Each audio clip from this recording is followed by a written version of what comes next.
Paz do Senhor Jesus, mais uma indicação da editora Paulinas, Eliot Maloney, mensagem urgente de Jesus para hoje, o reino de Deus no Evangelho de Marcos.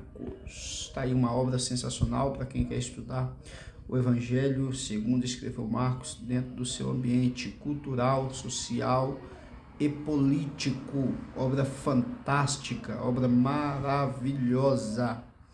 Vamos dar uma conferida aqui no sumário, para você dar pausa, observa os tópicos,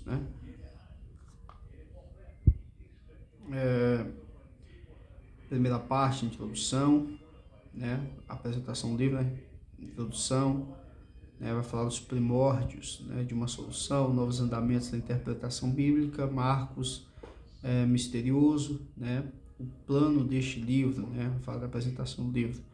Primeira parte, as origens, e a teologia fundamental do Evangelho de Marcos, Essa primeira parte é extraordinária. Ela vai te situar, no ambiente cultural, político, histórico, que a comunidade marcana estava inserida, Ele vai tratar, por exemplo, da condição, que estavam, a sociedade, estava a sociedade ali do primeiro século, É interessante isso, vai falar do mundo econômico, Ele vai falar um pouco do que significa os sacrifícios, diários e anuais que tinha que ser feito no templo, estava mais relacionado a tributos, Na verdade não era nem sacrifícios, na verdade era tributos, que fazia manutenção da aristocracia, ali que judaica, que dominava ali por intermédio do templo, dos sacrifícios, a sociedade. Ele é extraordinário, capítulo 2, a cristologia do Evangelho de Marcos, isso é muito interessante. Capítulo 3 vai falar do reino de Deus, tudo dentro de uma perspectiva sociopolítica e cultural, tá, irmãos?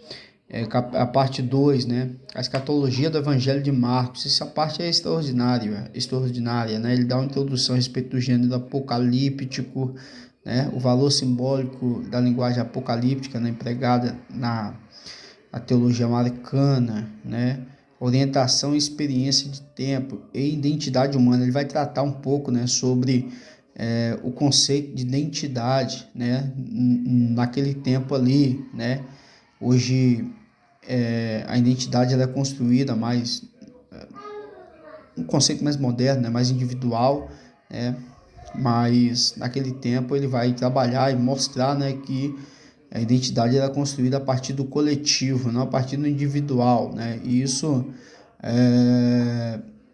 tem muito a ver, com a forma que você vai interpretar o Evangelho. É extraordinário esse material.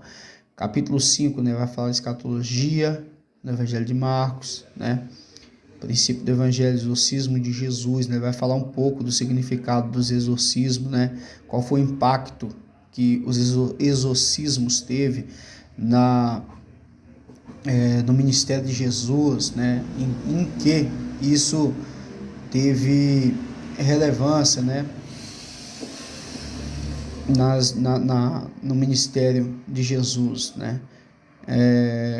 as parábolas, escatologia na segunda parte do Evangelho, escatologia na terceira parte do Evangelho, capítulo 6, o discurso escatológico marcando, no capítulo de número 13, extraordinário, ele vai tratar de forma exaustiva o capítulo de número 13 do Evangelho de Marcos, levando em conta o gênero literário, porque o foco desse livro é o capítulo 13, o discurso escatológico de Jesus, mas antes dele cair nesse capítulo, ele vem trazendo toda essa bagagem literária, cultural, política, religiosa, que a comunidade marcana estava inserida, e isso vai te levar a profundas reflexões, na compreensão do texto de Marcos, o contexto, né, capítulo 6, né, o contexto do discurso, o gênero de Marcos 13, a estrutura de Marcos 13, exegese, versículo por versículo de Marcos 13,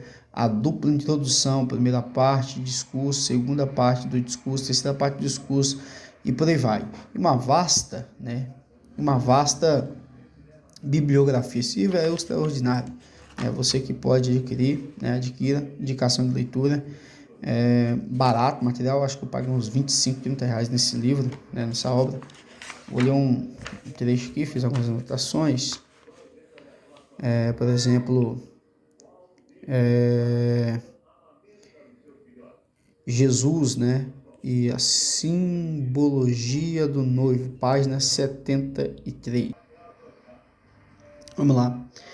Na pergunta, né, podem os amigos do noivo jejuar enquanto o noivo está com eles? O Jesus de Marcos identifica-se aqui com o noivo e dá a entender que sua presença é ocasião de júbilo, pois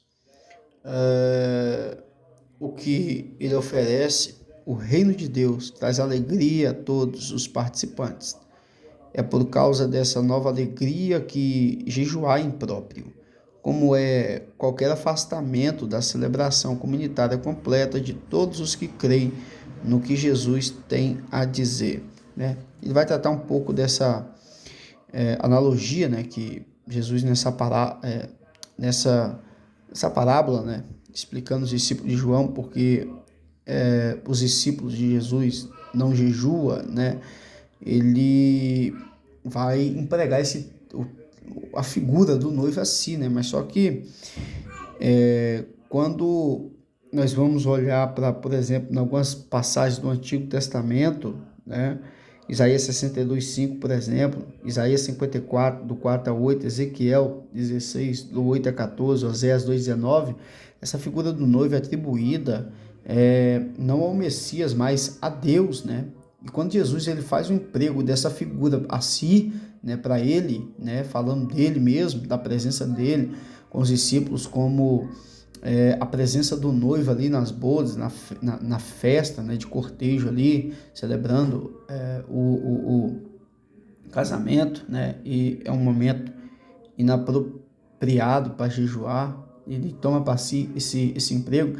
Quem tem conhecimento da tradição, né, da Bíblia judaica, do Antigo Testamento, né, já facilmente faz essa associação de Jesus, né, sendo Deus, né, Jesus sendo Deus, né, pois no Antigo Testamento essa figura do noivo é atribuída, né, como eu citei aqui, né, por exemplo, Isaías 62:5, o capítulo inteiro, né, é atribuída a Deus, né, e Jesus ele toma para si essa figura, né, mostrando essa igualdade, né, com o Pai, né, fazendo uso das mesmas figuras, né, para falar de si mesmo. É uma obra interessante. Eu poderia citar mais coisas aqui que eu anotei, mas vai ficar muito grande o livro.